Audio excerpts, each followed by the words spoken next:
Welcome back to another technical deep dive here in the debug zone.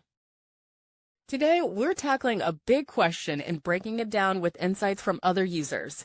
Hopefully this clears up some misconceptions and helps you get the answer you need. So buckle up, stay a little curious, and let's jump right in.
And that's a wrap.